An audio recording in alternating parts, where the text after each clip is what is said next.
Hey guys, and welcome back to my channel. I wanted to kind of give a brief synopsis of how our first day went. I think I would kind of like to go through and recap, and I actually every night sat down and I went into my phone and I just emailed myself what I kind of thought of the day, some things that I wanted to remember to tell people and things like that. So I said on day one that flying on Southwest was okay. Now, we flew on December 20th, and around December 1st, they had changed everything that said if you are flying, you are no longer guaranteed that middle seat is empty. So yes, Jeff, Aubrey, and I always sat together, but there was people behind us, beside us, and in front of us, and I will say that there was a little boy basically like right here.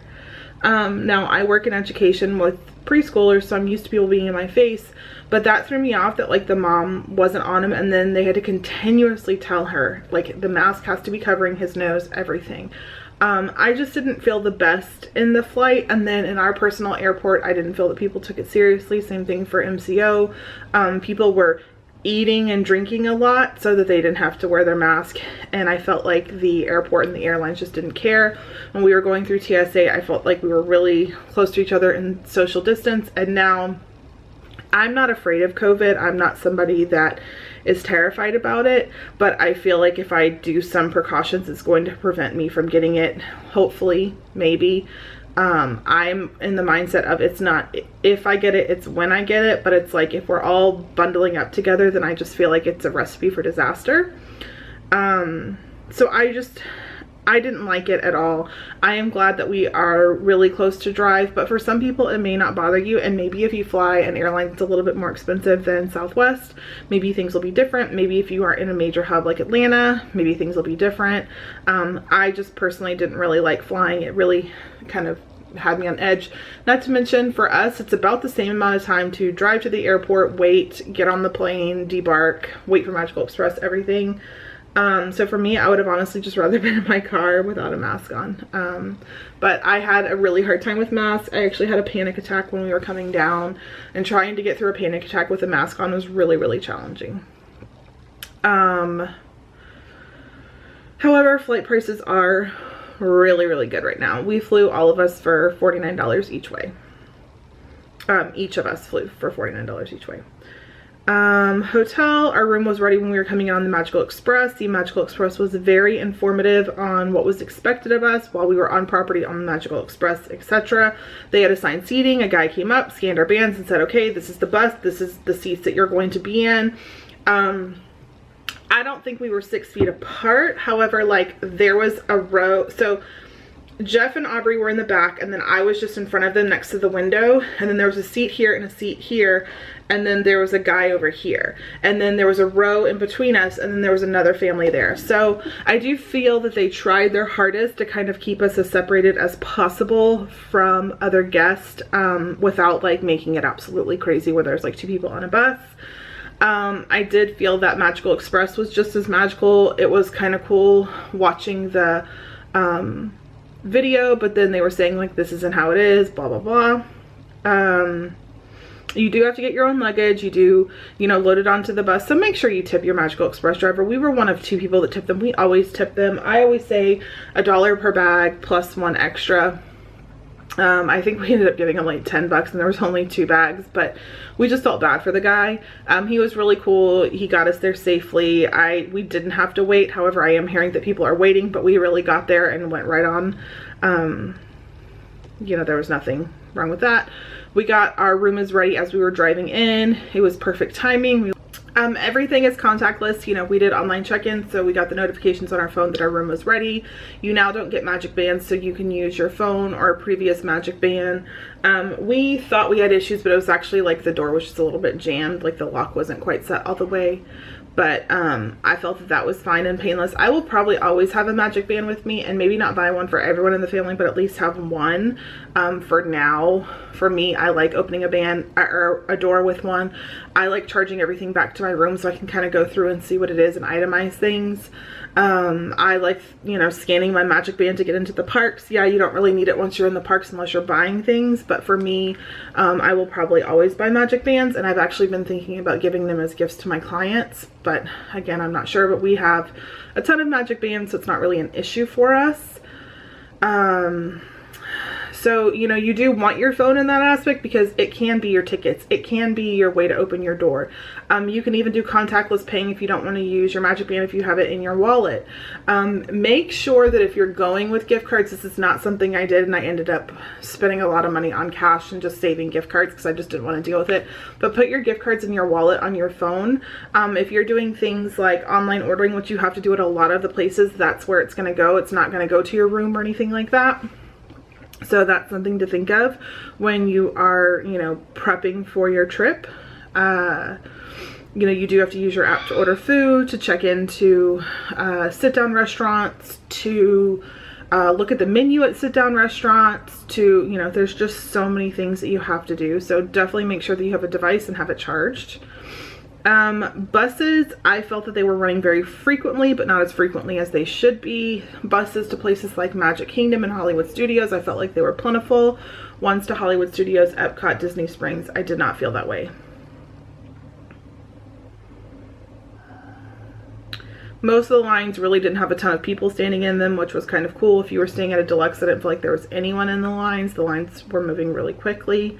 There's no standing room on the buses. You literally, again, will get a seat from your driver, so the buses fill up very quickly. However, you do feel like you're somewhat distanced. It's about a seat between you and another party, and normally there is some sort of plexiglass or something like that. So again, I felt very safe in that aspect. We did wait a very long time for Disney Springs buses to get back to the resort. I felt that that was kind of a pain, but maybe it could have just been when we were going. The Skyliner is amazing if you get a chance to stay on a Skyliner resort. I think it's totally worth it, especially in the morning. The line looks long, but it moves very, very quickly. We popped on it just to go to Beach Club, and it was really enjoyable. It wasn't hot. It wasn't cold. It was like the perfect place to go and be. We brought like a Powerade and a drink on with us. We would kind of pop on our mask and enjoy the break of taking, you know, a drink or whatever. And but, you know, I don't know if we were supposed to. That was something that wasn't really all that, you know, out there. Like, could we be drinking on it? So we did, and, you know, it is what it is.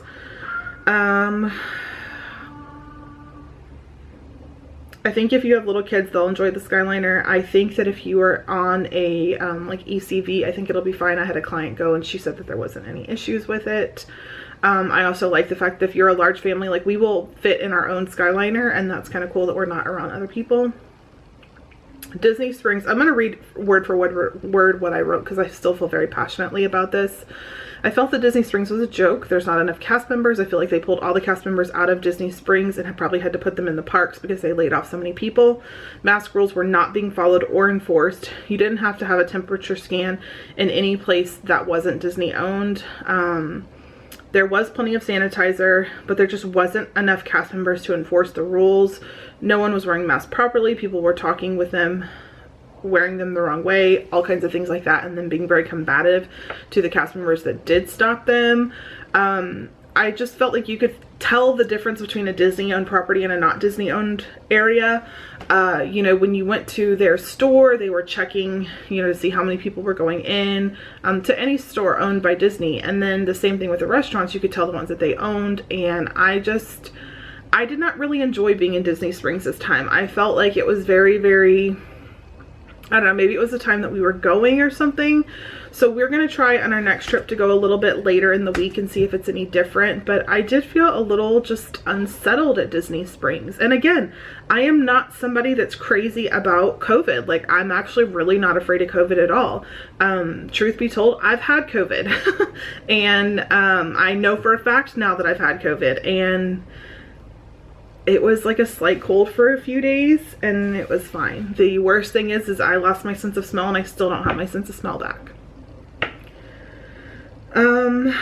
We went to homecoming this day and I said that it was really good food, but again, you didn't have to have that temp screen. You could sit outside, which was really nice. I really enjoyed that. At a lot of places at Disney Springs that you did have the ability to just kind of be open air, and I like where I'm taking my mask off and really sitting close to people that it's open air. At places like in Disney World, I would not have someone behind me, but literally when I went to homecoming and when I went to another property that's not Disney owned, someone was right behind me. And again, that's kind of unsettling. The food at homecoming was very affordable. However, I got sick from the macaroni and cheese and I wouldn't go there again for the macaroni and cheese just because it did make me very sick, but I probably would get the fried chicken. However, my husband was not a fan of it. My husband is a very bland eater, but Aubrey did love it. I would probably go there again with my kids and just be more selective on what I ordered. I do like the fact that they have real sweet tea. We also went to Beaches and Cream for dessert, and for the price point, it's very good dessert. Service was great. It was really cool to ride the skyliner over and just kind of see that area at night. We walked in and our table wasn't clean and the manager was very upset and went and personally cleaned it for us. At the time, the window was open and I did feel that that area was not safe. There was not social distancing going on. But if you could get a reservation there, I would definitely say to do it. It's a really nice, affordable place to go for dessert and then like maybe walk around the boardwalk or something like that. We really did enjoy it. The end note for this day was I really don't feel like that you need to bring hand sanitizer. It's everywhere. I do think that maybe some like wipes, like some Clorox wipes and Lysol spray would be beneficial and more better used. I didn't feel like the tables were clean enough, and that's kind of what we wanted to do. So we had a small hand sanitizer like for when we sat down, but we would be hand sanitizing all day long. Also bring lotion. Aubrey mentioned that, you know, your hands do get really dry when you're using hand sanitizer all the time. Also chapstick. Wearing mask all the time. I mean, I'm getting a little bit better because of work, but like right now my lips are really chapped, but wearing a mask all the time, your lips do get really chapped. So just like a very plain chapstick that has like, you know, nothing in it and it's not super sticky will really help you. Bring multiple masks. So we actually found out that we love the Disney masks. Those are the ones that are our favorites. But bring some disposables too. So like, you know, if you need to change your mask out, which you're going to want to, you have plenty of extras if one breaks, whatever. We always made sure that we had like a handful of disposable masks and then maybe an extra cloth mask in the bag for everybody. I said the masks do suck. I have a really hard time with them. But you know, you do get used to it. As the trip went on, I got more and more used to it. I now also have to wear a mask for work, and I think that that's helping me with it. I'm not sure how my kids will do. Aubrey did really good. I'm not sure how Ellie will do basically when we go back to Disney. You know, you do have to make sure that you have the appropriate type of mask. It has to cover your nose, it has to cover your chin, it has to be around your ears, and it has to be tight. You know, you can't have bandanas or things like that. I said it does have to cover your nose and chin and go around your ears unless you're in Disney Springs apparently. So our first day, I have to say that, you know, I really enjoyed being at Pop. It gave me kind of memories of our first trip when we went to Walt Disney World.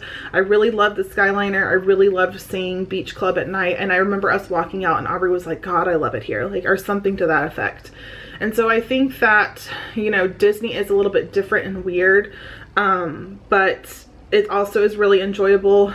We felt that ordering our food at Pop went really, really easy. It was the, you know, you ordered online on the app. You said to, you know, you said when you were there, they would start making it. And then once it was ready, you could go in. They have people standing there so people aren't just kind of like hanging around. I thought that that was really cool. And then we always had a place to sit. The people were super nice about cleaning the table. Like one time we walked up and we couldn't find space. The ladies were like, hey, let's clean that up for you.